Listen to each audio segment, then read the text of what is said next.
Hi viewers, আপনারা সবাই কেমন আছেন? আশা করি সবাই ভালো আছেন। আপনাদের জন্য একটি সরকারি চাকরি নিয়ে বিজ্ঞপ্তি নিয়ে হাজির হলাম, যেটা হচ্ছে হিসাব মহানিয়ন্ত্রণের কার্যালয়। তো এখানে তারা অডিটর পদে এবং আপনার আছে এখানে আবার শর্টার পদে, অফিস সহায়ক পদে, এরপরে আছে আপনার কম্পিউটার পদে, জুনিয়র অডিটর পদে, এরপরে data entry operator, control operator পদে, এরপর টাইপার পদে। তো এভাবে একটি নিয়োগ বিধি প্রকাশ করছে গণতন্ত্র বাংলাদেশ সরকারের। এটি গণতন্ত্র বাংলাদেশ সরকারের হিসাব মহানিয়ন্ত্রণের কার্যালয়। দেখেন, এটি বাংলাদেশের মধ্যে যদি যতগুলো সরকারি চাকরি অধিদপ্তর, মন্ত্রণালয়, কার্যালয় এবং আপনার পরিদপ্তর আছে, মানে সরকারিতে যতগুলো প্রতিষ্ঠান আছে, তার মধ্যে যদি নবম থেকে দশম শ্রেণী গ্রেডের মধ্যে চাকরি হয়ে থাকে, তার মধ্যে সবচেয়ে ভালো মানের চাকরি হয়েছে এটা। তো আজকের এই নিবেদন আপনি কিভাবে আবেদন করবেন, কোন কোন পদের মধ্যে কতজন লোক নিয়োগ দেবে, কি কি সুযোগ সুবিধা থাকবে, কি কি পড়বেন, তো এ টু জেড আজকের এই ভিডিওটা যদি দেখেন আপনি, তাহলে মহা মহা হিসাব নিয়ন্ত্রণের যে আপনার আজকে সার্কুলারটা আছে, তাহলে আপনার সম্পূর্ণ ধারণা এবং সম্পূর্ণ জ্ঞান আসতে আপনি এখান থেকে পেয়ে যাবেন।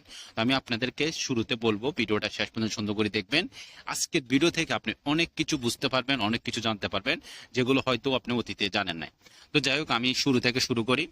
এটি একটি পূর্ণ নিয়োগ বিজ্ঞপ্তি। এটা 2020 সালে তারা একবার প্রকাশ করছে। সেইখানেও তারা অনেকগুলো আবেদন, তারা অনেকগুলো পোস্ট ছিল, তারা সেখানে সার্কুলেতে। তো এটা হচ্ছে পূর্ণ নিয়োগ, মানে এটা তারা আবারও তারা নিয়োগ দেবে। তারা তার মানে এই যে 4-5 বছরের একটা গ্যাপ, তার তার তার তার ভিতর তাদের অনেকগুলো আরো শূন্য পদ খালি হয়েছে, সেজন্য তারা নিয়োগ, তারা আবারও প্রকাশ করছে। বাংলাদেশের মধ্যে আমি যদি মনে করি 11তম গ্রেডের মধ্যে সর্বপ্রথম আমি অডিটর সম্পর্কে আলোচনা করি। একটা অডিটর যে কতটা সম্মান এলাকার মধ্যে আপনার, আপনি যেখানে পোস্টিং হবে, বিশেষ করে এগুলার নিজের উপজেলাতে পোস্টিং হয়। তো অডিটর এটা হচ্ছে তারা 378 জন লোক নিয়োগ দেবে। একটা অডিটর এমনই অনেক অনেক অনেক অনেক অনেক অনেক মানুষ তো আপনার ক্যাডারের, মানে যাদের সাধারণ ক্যাডার আছে সেগুলো ক্যাডার চাকরি থুইও বাদ দিয়ে তারা অডিটর এই পদটা নেবে। এই পদটা আসলে যদি বলতে যায় অনেক বেশি, মানে আমি মূল কথা বলি, অডিটর পদটা হচ্ছে একবার সবচেয়ে সুন্দর এবং আকর্ষণীয় এবং সম্মানজনক একটা পদ। এই পদটাতে চাকরি করার জন্য লক্ষ লক্ষ মানুষ, চাকরি প্রার্থীরা, তারা বিভিন্ন ধরনের সরকারি চাকরি, যারা যেমন তৃতীয় শ্রেণীর চাকরিগুলো করেন, সেগুলো ছেড়ে তারা এই চাকরির মধ্যে আসার জন্য 100% চেষ্টা করে। এবং অনেক অনেক পরীক্ষার্থী 4-5 বছর ধরে এই পদটার জন্য তারা বসে থাকে। তো যাই হোক, এখানে তারা অডিটর পদে 378 জন লোক দিবে। এখানে তারা প্রথমে বলছে কোন স্বীকৃতি বোর্ডে আপনাকে স্নাতক বা ডিগ্রি পাস করতে হবে, সাথে সাথে আপনাকে কিন্তু আগে কিন্তু কম্পিউটার অভিজ্ঞতা চাইনি, কিন্তু এখন বর্তমানে চাইছে। তার মানে আপনাকে স্নাতক ডিগ্রি পাশের সাথে সাথে আপনাকে কম্পিউটারের বেসিক ধারণাগুলো আপনাকে জানা থাকতে হবে। এরপরে দেখেন আপনার, এরপরে তারা আরো পদ আছে। 2 নম্বর হচ্ছে শর্টার। শর্টার একটি উন্নতম 19তম গ্রেডের একটি চাকরি, যেটা তারপরও একটা ভালো মানের চাকরি এটা। এখানে শুধুমাত্র যদি আপনি এসসি পাস করেন, এখানে 40 জন লোক নিয়ে দেবে শর্টারে। এসসি পাস করলে আপনি আবেদন করতে পারবেন, আর কোনো যোগ্যতা লাগবে না। যোগ্যতা হচ্ছে আপনার এসসি পাসের সার্টিফিকেট। এরপরে আরেকটা পদ আছে নিচে, দেখেন অফিস সহায়ক। 57 জন লোক নিয়োগ দেবে। দেখেন, সরকারি চাকরি বা এখন বর্তমানে সরকারি চাকরি বর্তমানে এখন সোনা হরিং না। এখন বর্তমানে সরকারি চাকরি হচ্ছে যে এটা হচ্ছে আমরা ডায়মন্ড, এটা হচ্ছে ডায়মন্ড, এটা হচ্ছে হীরা, এটা হচ্ছে মুক্তা, মানে সোনার থেকেও দামি যদি কোনো কিছু থেকে থাকে বর্তমানে এটা। কেননা নতুন যে পে স্কেল আসতেছে, এটার মধ্যে আপনার আপনার 19তম, 16 থেকে 17, মানে নিচের দিকে যে পদগুলো আছে, যেমন অফিস সহায়ক, আমি একটা এক্সাম্পল বলি। সেখানে যে এটা বেসিক, এটা এখানে 8,250 টাকা দিচ্ছে। তার মানে আমি আপনি বিভিন্ন ভাতা সবকিছু মিলে আপনি একটা 18-19 হাজার টাকার মতো একটা বেতন, মানে বর্তমান গ্রেডে পান আপনি, যেটা 20 গ্রেডের একটা চাকরি। কিন্তু যখন আপনি নতুন পে স্কেলটা হবে, তাহলে তার আপনি ডবল পেয়ে যাবেন। মানে আপনার তার ডবলও ডবল আপনি, তার মানে যদি নতুন পে স্কেল আসবে খুবই শীঘ্রই, যদি এর ভিতর নতুন পে স্কেলটা আসে 1-2 মাসের মধ্যে দিয়ে দেবে, অক্টোবর-নভেম্বরের ভিতর দিয়ে দেবে। তো আসলে তাহলে আপনার বেতনটা হবে সবকিছু মিলে আপনি না হলে 35 থেকে 40 হাজার টাকার মতো, একজন 20 গ্রেডের, মানে সরকারি চাকরির মধ্যে সবচেয়ে নিচে যে গ্রেডে যেটা আছে 20 গ্রেড, সে 20 গ্রেডের চাকরির মধ্যে আপনি 35 থেকে 40 হাজার টাকার মতো একটা স্যালারি পাবেন। এই জন্য বর্তমান সরকার চাকরি শুধু সোনার হরিং না, এটা হীরা মুক্তার ডায়মন্ডের মতো হয়ে গেছে। এখানে আপনি এসএসসি পাস করে আবেদন করতে পারবেন। 57 জন লোক নিয়োগ দেবে অফিস সহায়কে। সরকারি চাকরি মিস করবেন। আমি বর্তমানে যদি মাথার মেন্টালিতে, মাথার ভিতরে একটু যদি প্রবেশ করে যে আমি সরকারি চাকরি করব, যান জীবন ছেড়ে দেন, এর জন্য চেষ্টা করেন। যদি বয়স থাকে, অপরচুনিটি থাকে, আপনার পড়ার সময় থাকে, সুযোগ থাকে, কাজে লাগান। সময় সুযোগ সবসময় বারবার আসে না। একটা সরকারি চাকরি এখন বন্যা চলতেছে, অনেকগুলো নিয়োগ বিজ্ঞপ্তি আছে। এরপরে আসেন এরপর আসেন আপনার আর একটা পদ আছে, দেখেন কম্পিউটার অপারেটর, দুজন লোক নিবে। সরকারি চাকরি যদি আপনি আবেদন করেন, কি একজন নিচে না দুজন নিচে না তিনজন নিচে না পাঁচজন নিচে না 100 না 200 না 500 নিচে, এত কিছু দৌড় দেখবেন না। আপনার যে পদটা পছন্দ, আমি কম্পিউটার অপারেটর চাকরি করব, তার মানে আপনার কম্পিউটার অপারেটরে চাকরি করার জন্য স্থির থাকবেন। এই স্থিরটা হচ্ছে আপনাকে সফলতার দ্বার প্রান্তে পৌঁছে দিবে। কি জন্য? আপনি যখন কম্পিউটার অপারেটরের জন্য চেষ্টা করবেন, সরকারি চাকরির মধ্যে এমন কোনো পদ নাই যে কম্পিউটার অপারেটর পদটা কম্পিউটার পদ থাকে না। তো আপনি কম্পিউটার পদ যখন পরীক্ষা দিতে থাকবেন, একটা না দুইটা না পাঁচটা না 10টা না, দেখবেন একসময় আপনার আইডিয়া হয়ে যাবে যে আমি কি পড়লে আসলে চাকরিটা আমি কবই ইজিতে পাবো। তো এই জন্য পদ বেশি না, আপনার চাকরিটা প্রয়োজন। এই জন্য আপনি যে কোনো পোস্ট প্রথমে আপনি ফোকাস করবেন, অফিসে হোক, জুনিয়র অডিটর হোক, অফিস সহকারী হোক, তারপর কম্পিউটার পদ হোক, উচ্চমান সহকারী হোক, যে কোনো পদ আপনাকে প্রথম ফোকাস করবেন আমি সরকারি চাকরির মধ্যে এই পোস্টটা চাকরি করব, এবং এই পোস্টে যতগুলো নিয়োগ বিজ্ঞপ্তি আসে সবগুলোতে আপনি আবেদন করবেন এবং চেষ্টা চালিয়ে যাবেন, একদিন না একদিন আপনি সফল হবেন আমি মনে করি।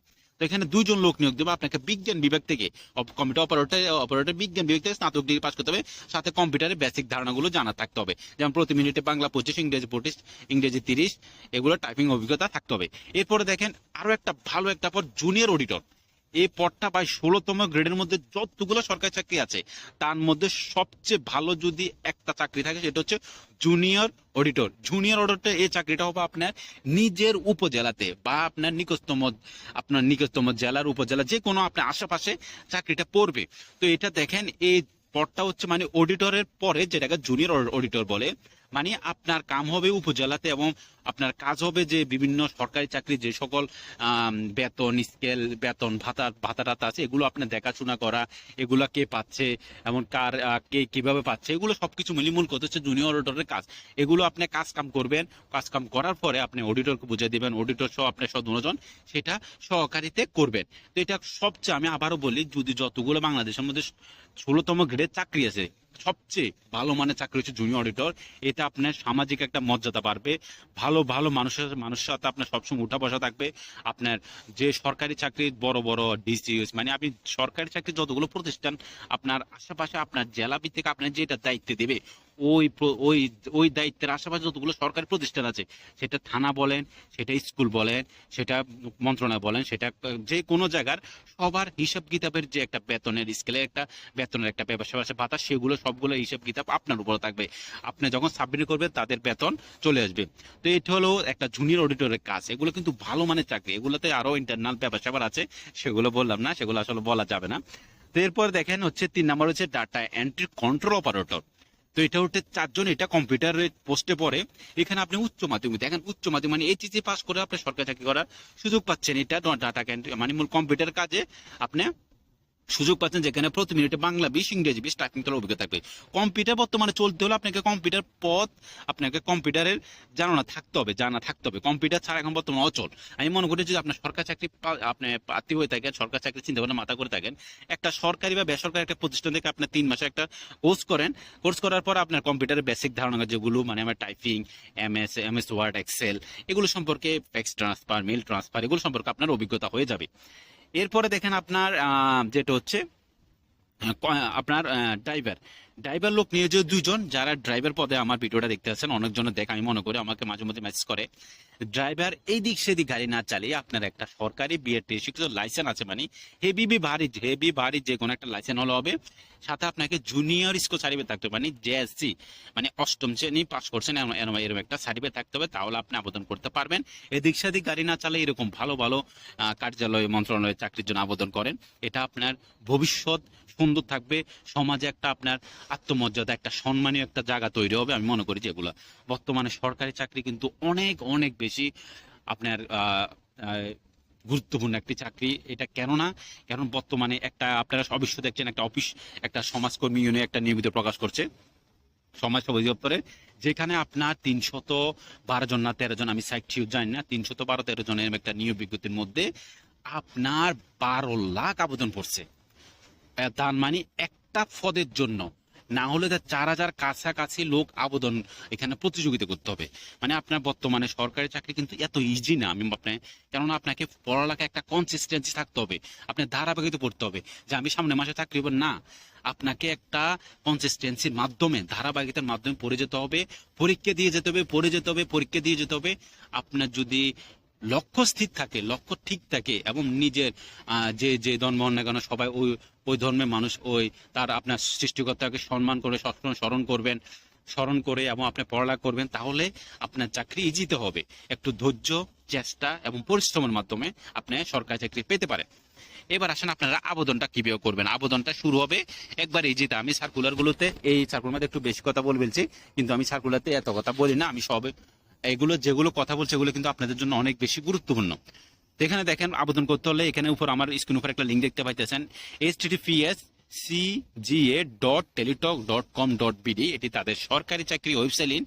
আপনারা যদি নিজের আবেদন করতে পারেন তাহলে ভালো, আর যদি আপনারা নিজের আবেদন করতে না পারেন তাহলে আপনার বাজার আশেপাশে এমন কোনো কম্পিউটার দোকান আছে, না হলে আপনার বড় ভাই যারা এসব সম্পর্কে ভালো ধারণা আছে বা বাজার কম্পিউটার দোকানে যায়, এই এই লিঙ্কটার মাধ্যমে বলবেন আমি মহা হিসাব নিয়ন্ত্রণ কার্যালয়ে আবেদন করব। এটা হচ্ছে আবেদন লিঙ্ক। এই লিঙ্কে প্রবেশ করলে সরাসরি তাদের ওয়েবসাইটে চলে যাবেন। আবেদনটা শুরু হবে 6/8/2026, মানে আগস্ট মাসের আপনার 6 তারিখ থেকে আবেদন শুরু, এবং আপনার আগস্ট মাসের আপনার 27 তারিখে আবেদন শেষ। 20-21 দিনের মতো এরকম একটা সময় আছে। এর ভিতরে আমার ভিডিওটা যারা দেখছেন, আমি রিকোয়েস্ট করছি আপনাদেরকে, কেননা এরকম একটা সার্কুলার এটা কিন্তু আর পাবেন না 3-4-5 বছরে, আমি মনে করি। কেননা তারা 20 সালে যখন একবার নিয়োগ বিজ্ঞপ্তি দিচ্ছে, এরপর প্রায় 5 বছর পর তারা নিয়োগ বিজ্ঞপ্তি প্রকাশ করছে। আরো বাকি 4-5 বছর আস্তে আস্তে অনেকজনের বয়সও শেষ হয়ে যাবে, এরকম সুযোগ আর পাবেন না। আবেদন করেন। আবেদন সংক্রান্ত কোনো সমস্যা হলে আমাকে কমেন্ট বক্সে কমেন্ট করতে পারেন, এবং আমার স্ক্রিন উপর যে নাম্বারটা দেওয়া আছে এখানে হোয়াটসঅ্যাপ করবেন। হোয়াটসঅ্যাপ করে কোনো চাকরি সম্বন্ধ, আবেদন নিয়োগ সম্বন্ধে কোনো কিছু জানা থাকলে আমাকে অবশ্যই মেসেজ করবেন, আমি আপনাদেরকে যথেষ্ট পরিমাণ হেল্প করব। তো যারা এতক্ষণ ধরে ভিডিওটা দেখছেন তাদেরকে অসংখ্য অসংখ্য ধন্যবাদ। প্রথমবারের মতো হলে আমার চ্যানেলটা সাবস্ক্রাইব করবেন, আর আপনার কমেন্টে এবং ভিডিওতে লাইক করবেন, এবং কমেন্ট করে আপনাদের মন্তব্য জানাতে ভুলবেন না। কমেন্ট করলে আমার ভিডিও করার আগ্রহীটা অনেক বেশি বেড়ে যায়। তো যারা এতক্ষণ ধরে ভিডিওটা দেখছেন তাদেরকে আরো একবার thank you so much for my watching video. Thank you.